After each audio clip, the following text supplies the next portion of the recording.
r/AskReddit. What did your job want you to hide from customers? I worked at an art glass store that sold glass. Mostly made in China with very few actual nice pieces. We were told to peel the made in China stickers off. If anyone asked where the glass came from, we would say New Jersey, which is where the supplier was from. I always felt like Danny DeVito in Matilda changing the odometer on his used cars. Upvoting for the Matilda reference. About a month ago I was in Chili's eating dinner and my waitress comes up to me and says, "Have you ever seen Matilda? You'd really like it." Then turned to my boyfriend and told him, "Make sure you take that girl home and watch Matilda."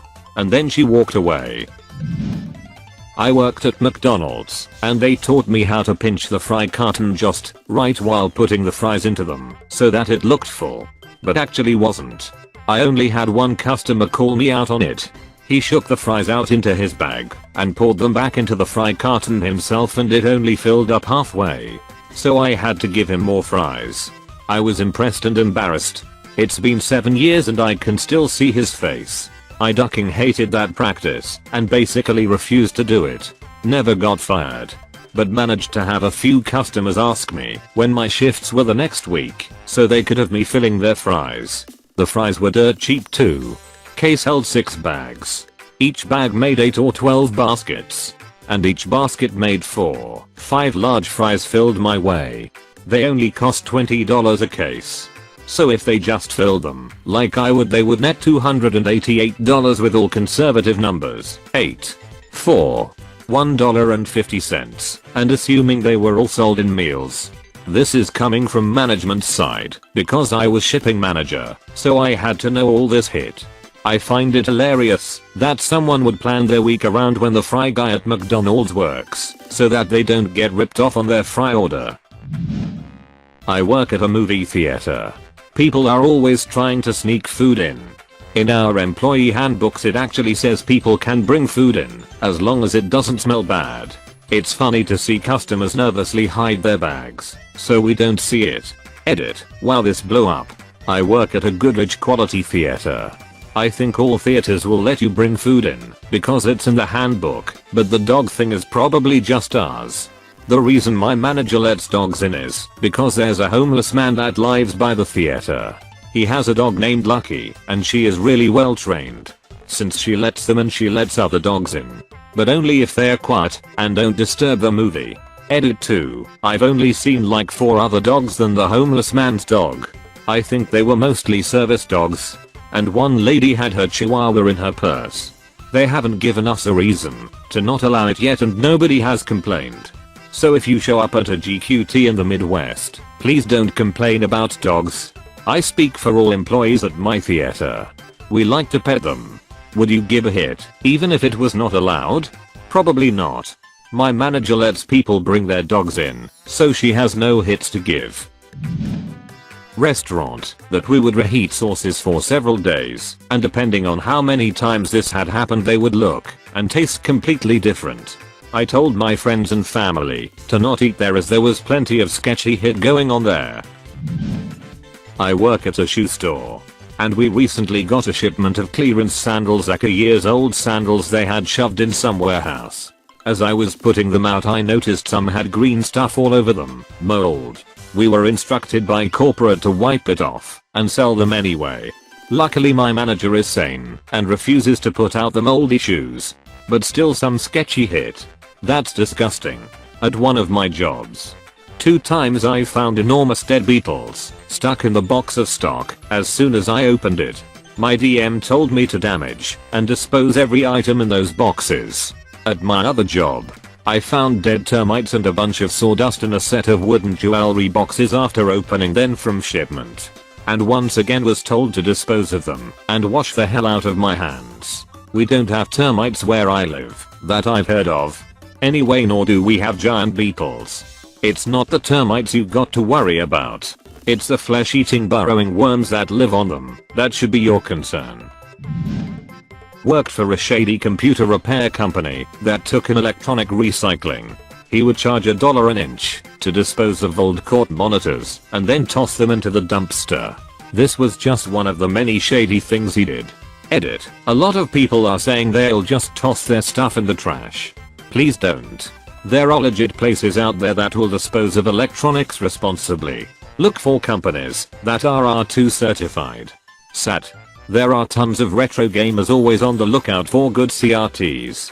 Have you tried Craigslist or driving around any neighborhood on trash night? Trashmen won't take them here, but people always leave them at their curbs anyway. I could probably find 10 on a weekly basis with my eyes closed. Worked at a bike rent shop where we told customers we sanitize the helmets we rented via heat treatment. Heat treatment consisted of having some sorry as high schooler run up to the top of the building, essentially the attic of this old wooden structure, and just leave them in boxes, or, if they were wet, hung from nails to drip and dry. I gagged just thinking about that. Imagine the smell. You haven't thought of the smell. You itch. I've worked for 2 separate escape rooms. Everyone who didn't get out got really close. Usually we'll show you what you missed if there's only a few puzzles left. If we don't show you anything, it's because we didn't want to make you feel bad. I never want to go because I suck at puzzles. I would probably wait for the other people to solve the stuff for me. You never know. You might surprise yourself and find one that you're inherently good at. You're also not totally alone, as there's always someone monitoring your progress to help if/when you need it. If you're still not sure, every team needs someone to find all the pieces. I hope you give them a try.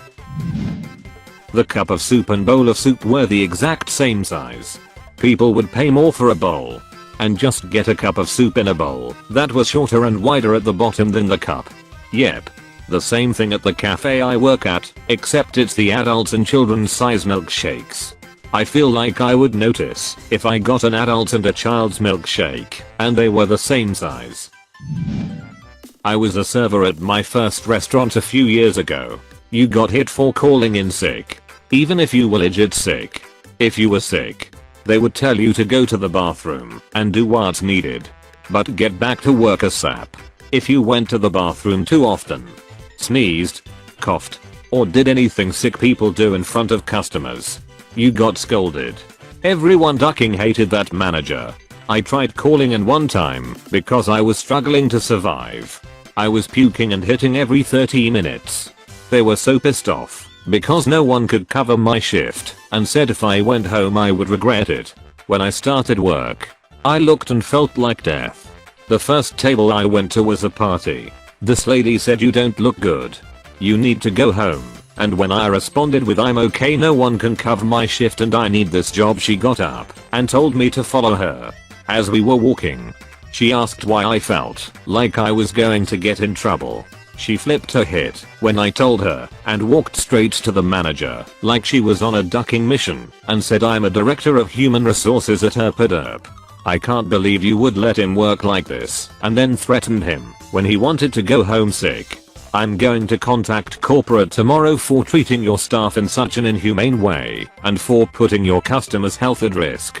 When he tried to respond, he was bombarded so hard by this red hot ball of fiery Bostonian rage. I started having Vietnam flashbacks. It was so ducking brutal. I actually felt bad for him. She told me to go home immediately. She even offered to buy me an Uber home and promised me there would be no repercussions in any way, shape or form. I'm 6'0" and at the time was pretty big. But I was honestly so terrified of this 5' nothing woman. I said yes ma'am and walked right out the door without clocking out. This was in front of staff and customers. The silence was palpable and I was in the limelight. I could feel the eyes staring me down as I walked away, nearly hitting my pants from fear and my stomach hurting. I showed up to work a few days later and felt like a ducking rockstar because my co-workers had the biggest hit-eating grins on their faces, giving me a thumbs up.